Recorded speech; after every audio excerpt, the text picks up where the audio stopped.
I don't think there was anything wrong with focusing on Moscow per se. It's about the next step to say that it is representative for the entire Union, which it isn't. There's this constant swing in the way that Russian oppositionists have experienced the late Soviet and post-Soviet culture. They go from everybody's with us, everybody supports us, to everybody's a Stalinist, everybody sucks, we're completely alone here, right? Politics is necessarily adversarial, that there's always going to be enemies on the other side, but you actually still need to make space in your understanding for where the coalition begins and ends.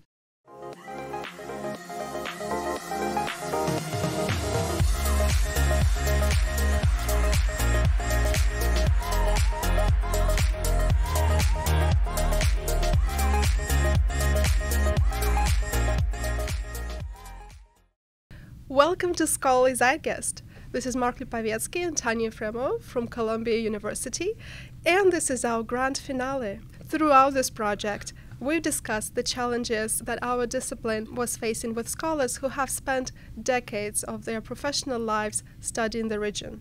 Today, we are going to hear from a different generation of Slavists who just released their first books and who have all the career time in the world to see the changes that will be affecting our field and also to impact them. I'm delighted to introduce our exciting boys band today. This is Roman Utkin from Wesleyan University and Pavel Khazanov from Rutgers. Pavel's first book, The Russia That We Have Lost, looks at the anti-Soviet memory of the Soviet past as a shared narrative between the present-day Russian conservatives and their liberal opposition. Charlottengrad by Roman Utkin explores how the first-wave Russophone Emigre community in Berlin negotiated their sense of Russianness as well as the artistic, philosophical, and sexual freedom against the background of the Weimar and the Soviet state. Congratulations on these fantastic books, guys, and thank you so much for joining us. Thank you for having us. Thanks. Great to be here. All right. It's really good to see you here. And as Tanya said, you represent a new, fresh generation in our podcast, and so that's why it's sort of the fitting finale for our series. You are the future of the profession, and I'd say that's a very promising future. I read both books. Both of them sound very timely, and both of them deeply resonate with the agenda of decolonization of Slavic studies that we are trying to tackle in this series of us. So could you please summarize your experience? What are the sort of pragmatics of these subjects, of these approaches for contemporary scholarly situation? What you would sort of expand from these projects of yours into today's world, into today's needs? So I was thinking about this question of decolonization. I know that this is something that you guys have talked a lot about on this podcast. I was first thinking that, well, the kind of work that I do, this ideology critique, it is not a critique that is about centering an alternative voice. It's really about listening to the voice at the center until that voice becomes incoherent and until it starts telling you things that it otherwise doesn't want to know. So I think that in the context of my book, I think one of the central sort of load-bearing aspects of it, this kind of hard divide of 1917. The Russia that we have lost, it's the Russia that comes before 1917, and then the Russia that comes afterwards. And so, for example, I think I was reading Roma's book, and for somebody like Roma, well, he has a different kind of intervention, because if you look in Berlin in the 1920s, it didn't actually end. In my case, it's over, and we are now like pining for it. In your project, when people might be speaking about, well, what did we lose in 1917? They're speaking about an actual trauma of experiencing the revolution and whatever that actually meant for them. In the context of my crowd, there's virtually nobody in my book who actually experienced 1917 firsthand, with the exception of Vasily Shurgin, who is like 99 years old by the time I get to him.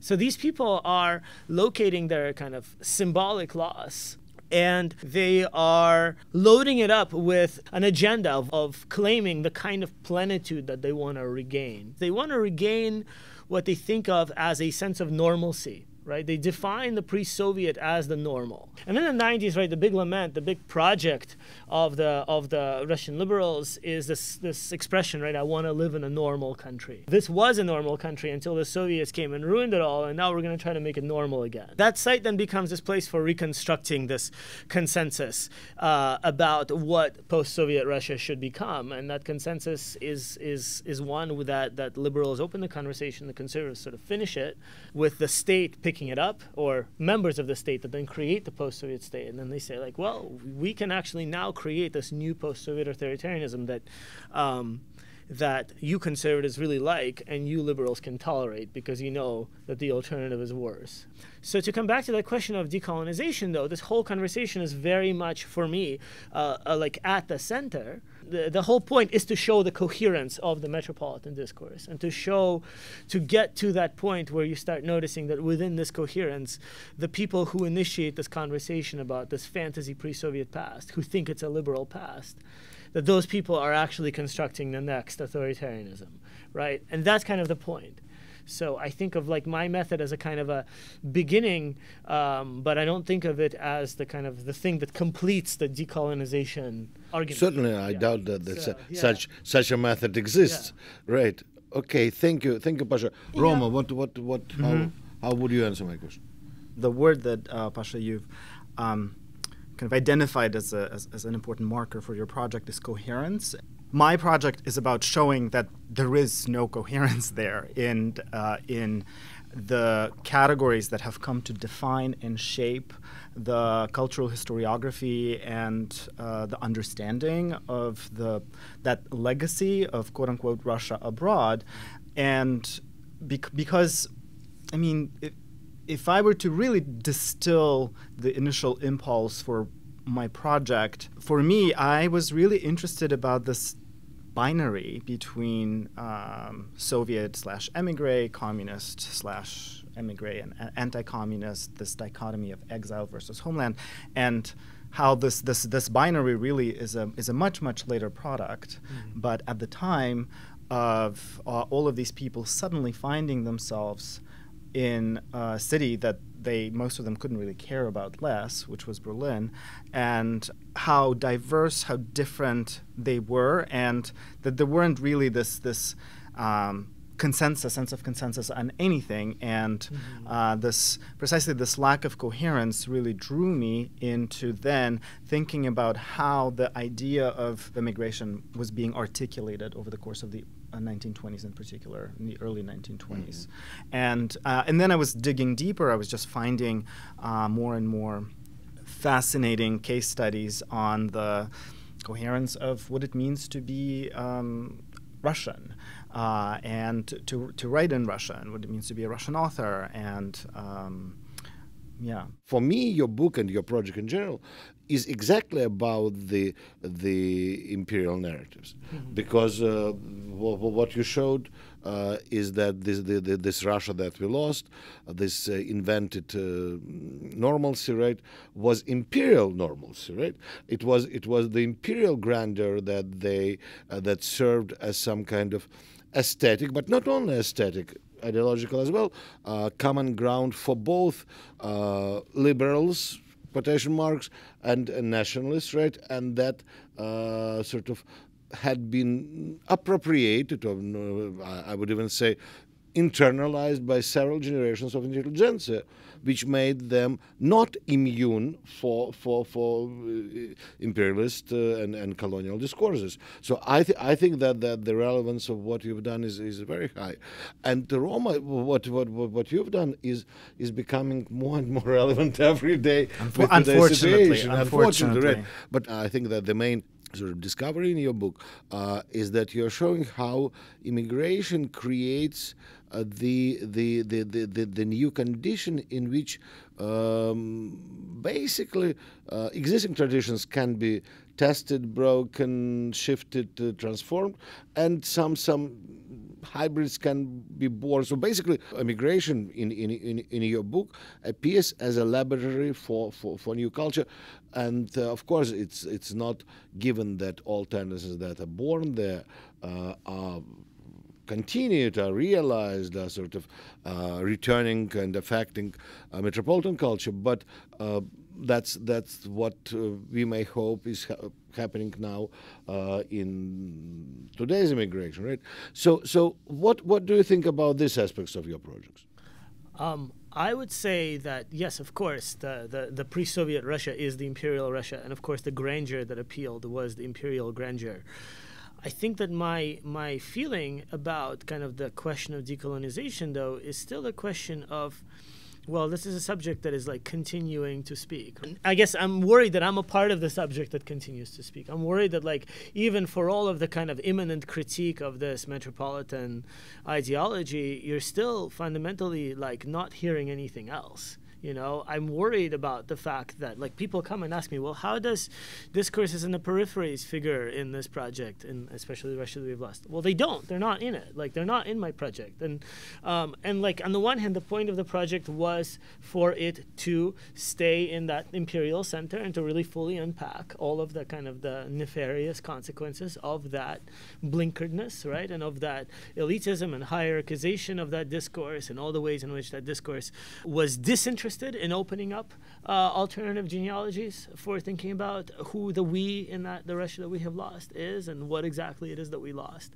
But on the other hand, well, somebody else still needs to actually produce those alternative genealogies, and so far it's not me. You know what I mean? So this is what I mean about new project on narod? Because it kind of stemmed from your fascination with the idea of a we, and I think the vantage points from which you're looking at the idea of narod in late Soviet context are quite original. You're looking at examples of regionalism are in TV shows like KVN and things like that. Do you think there is a possibility of decentering this imperial narrative in that context? I think hopefully to some extent, but I think that it's still going to be a fairly metropolitan discourse. I think that the point of the New Narod project is to take a particular kind of effusion that took place in 1991 and the particular kind of sense that the people who were there in 1991 felt like what was happening was a moment of popular will, right? And the point in the project is essentially to ask, well, why did they feel that way? What were the Soviet conditions of possibility for them looking out at these, you know, these hundreds of thousands of protesters in Moscow, right? Mostly Moscow, really. Like, I mean, where else was this, like, 1991 really unfolding in such a strong way? In Petersburg, and but the kind of the final sort of decision on the coup. So this is the kind of stuff actually that I would really have to work on as well. But kind of the thing that really makes the switch, right? The story, the kind of the coming to power of Yeltsin, the so far I've been paying attention is to Moscow, and okay, well, how do all the people who are there sort of look around and look at each other and say, like, we are the people, we are the popular will, we are here to bring the Soviet Union down, and like whoever is defending it is this kind of minority junta, right? This usually was the word that they used like on TV shows like Vzglyad. And so I go back to the 1960s, 70s and kind of think, well, okay, so again, there's a Soviet project, the Soviet Enlightenment project, that comes to a point where in the 60s, 70s, it itself approaches this whole late Soviet middle class, right, and says, no, you're not a middle class. You are actually the universal subject. You are actually the people. And like the ones who used to be the people, like the workers and the proletarians in the 1930s, they're in atavism now. Then the new wave is in this age of, you know, space and Sputnik and Gagarin as whatever, right? As you engineers, even though they otherwise utterly distrusted anything that Soviet power told them, I think that they heard that particular narrative and they liked it. and trusted it enough to then come out and have enough solidarity with each other in 1991 to bring the regime down. And that's when you see these kind of regional identities, especially in the context of like Kava and like these performances on during 1991, 1992 that are fascinating because they're sort of thinking about the Soviet narodность in a way about themselves. And kind of they see it as a kind of a civic nationalism. But you can also already see, okay, well, this can go either way. This can construct a bigger collective, or it can. I mean, to the point of the bigger collective, I don't think there is anything wrong with focusing on Moscow per se. It's about the next step to say that it is representative for the entire Union, which it isn't. Right. And I think it's really working out how is the Metropolitan the experience self-contained, and to what extent does it stand for the bigger picture. And in that sense, I think that I am drawn to the margins. The look from the diaspora or from the provincial cities really, in many ways, there is some mimicry, to be sure, of what's happening in the capital, but at the same time, there are so many local agendas that are driving this subject formation that really is very different. And I think it's just so long as we recognize that those differences exist and that they're valid, and that the speaker from Moscow or somebody who works on Moscow isn't the universal speaker. That's all fine, I think. And Mark, if to follow up on the question of the current. Yes. So the resonance between what you wrote and current situation, there was a definite common denominator, and that appeared from within immigration. At the same time, I think your book says that there were other trends. So could you highlight them a little bit?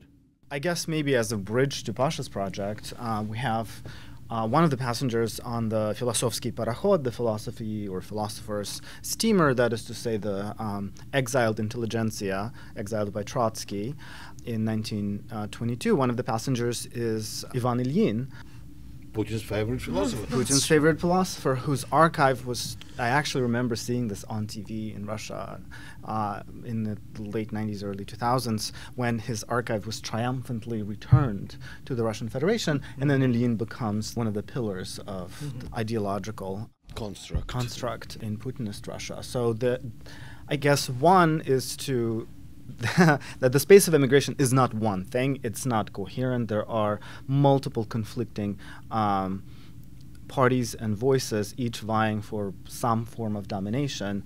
And in terms of echoes with the contemporary period, that story is not over just yet. And it's something that took, let's say, at least 5 years to unfold. If we were talking about Smenovekhovstvo, it's only been 2 years. I mean, although it feels like a lifetime since February 2022, but we are in the thick of it. So since we are scholars, we're not in the business of making predictions. But yeah, I think we just wait and see, and remember that human behavior is hard to predict.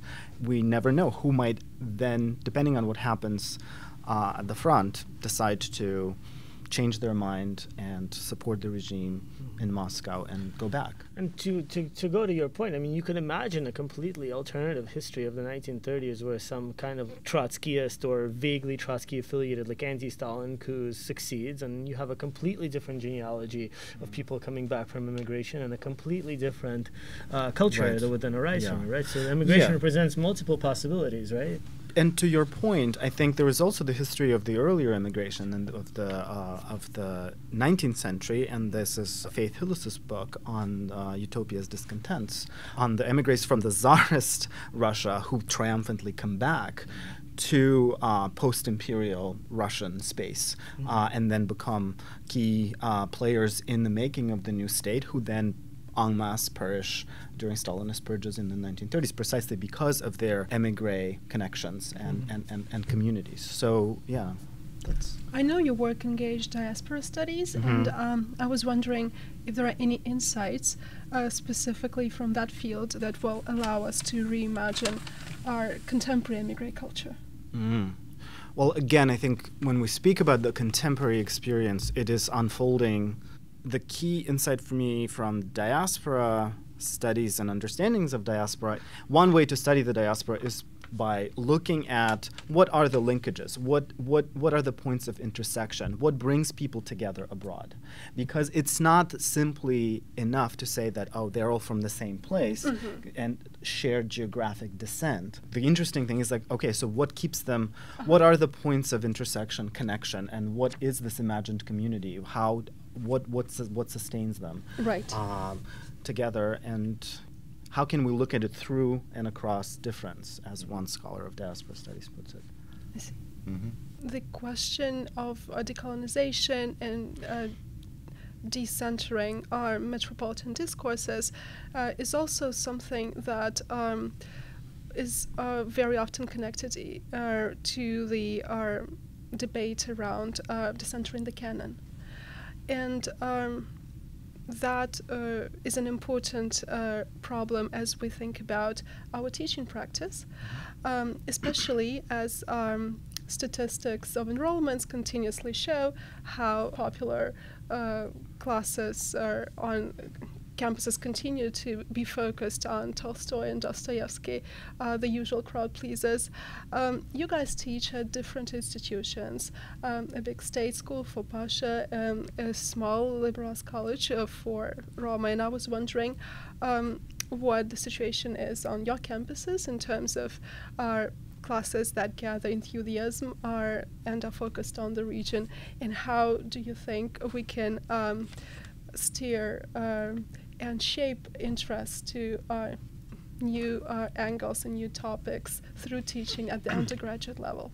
Wesleyan, I'm not sure to what extent we are representative and of larger trends even in liberal arts colleges. I will say that a year ago, there was a big conference for liberal arts college professors sponsored by the National Liberal Arts College Consortium, and we met, I think it was 50 people at Amherst College, and really we reflected on the ways, our teaching practices, what makes it into a syllabus, and there were a few insights, one of which, the reason why the 19th century quote-unquote greats are great and attract students is because not only because it's a known commodity, but also because they deliver. There is a lot there, and they just deliver the content for the undergraduates who might be angsty about their place in the world, about the future, about environmentalism, etc. But I also don't think that we can simply, snap our fingers and say, okay, now I am going to teach Gogol as a Ukrainian writer, and I'm going to do it in this way without proper training and understanding of the situation. So it really is, in many ways, the question of infrastructure, right? So who do we hire?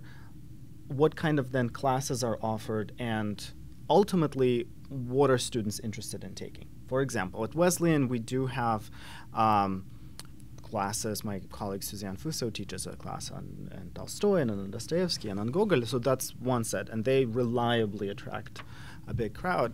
But she also has a class, a fabulous class, on Central European novel, and it always is a challenge to fill that class. You can't force students to take something that you think is important. What are other ways in which you can interest them? And then, so for me, two of my most popular classes are Intro to Russian Soviet Cinema, and, well, that's partly because it's Wesleyan also, with a very important historic emphasis on film studies and filmmaking, but also Queer Russia, which is in many ways a chart, an alternative history of the kind of the canonical culture, and ways in which it queer studies both supports and offers a counterpoint.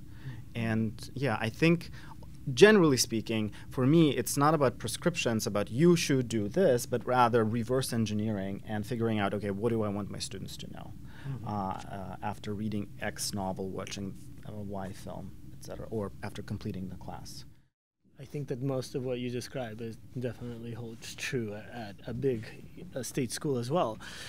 I would say that the big churn, the post-canonical churn in teaching, as far as I understand it, is the churn from reading an author because the author is great, to reading for a method or reading for a concept. So like some of the bigger courses that I've taught is Russia Between Empire and Nation, right? And that's a class that will end up with a lot of canonical authors. It'll end up with Gogol. It'll end up with Tolstoy, Haji Murat, obviously. It'll end up with Platonov's Soul, which students always really like.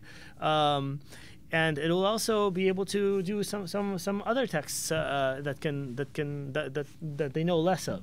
And same thing also with classes like Love and Death and a Russian Short Story, right? That I have a pretty wide range there. Right now I'm teaching it. I think I have 50 students, right? So, like, what attracts students to that class? Honestly, because those things are short. Those texts are short. They like to take classes that have short texts. But that also opens up all sorts of opportunities of introducing students. Like we were reading Harms the other day. That was like a mind-blown experience for like a lot of students. I've never taught Tolstoy and Dostoevsky as like dedicated courses. I did get to teach Nabokov last semester. And I think there's a real reward to just sitting with an author for like 15, 16 weeks, right? And it attracts a certain kind of student that is like, you know, is there to read and they want to engage in kind of in these personal ways a lot of times. Or in just because they're like English majors and they just like really like literature and they want to do it. So why would we not offer that course? I mean, the canon has that like role. It has created these great figures, and it's a very limited number of them. We can only do it with like basically Tolstoy, Dostoevsky, and Nabokov. I think Chekhov at times, but aside from that, it's very, very hard to run any other kind of like single author course. And I think when you teach it, you obviously try to teach it just like while asking those historicizing questions and trying to interrupt that kind of like very typical, I think, undergrad-y kind of experience of like self-identification. How do we interrupt this? How do we like figure out like how to respond to this in a kind of a productive, tension? How do we enter in a productive tension with canon or with the author? So I think that kind of both strategies, right? One is decentering within by having the classes on a concept in which canon can play a role, but not the central role. Or when you do lean into this canonical author, okay, well, like let's see and take it apart and see how it works, and then hopefully those students will meet you in another class that will not be a Tolstoy class the next time around. But I also think that like at the level of our teaching, I think it's also important to trust that we can bring people with different interests, different like educators with different interests, who might not necessarily be Tolstoy and Dostoevsky scholars, but who might be able to teach something on Central Asia or on the Caucasus and on these on literatures that were written in Russia, not in Russian, right? Who have the toolkit to be able to do it. And they might not always be able to offer courses on that students are going to sign up for. And we just have to be okay with them also teaching Tolstoy and Dostoevsky, right? They also have to be and okay they have with to be okay with it. But a lot of times they are okay with it, right? And a lot of times the discussion that happens is like, well, we have these Tolstoy and Dostoevsky courses, so we must hire a Tolstoy and Dostoevsky expert, you know?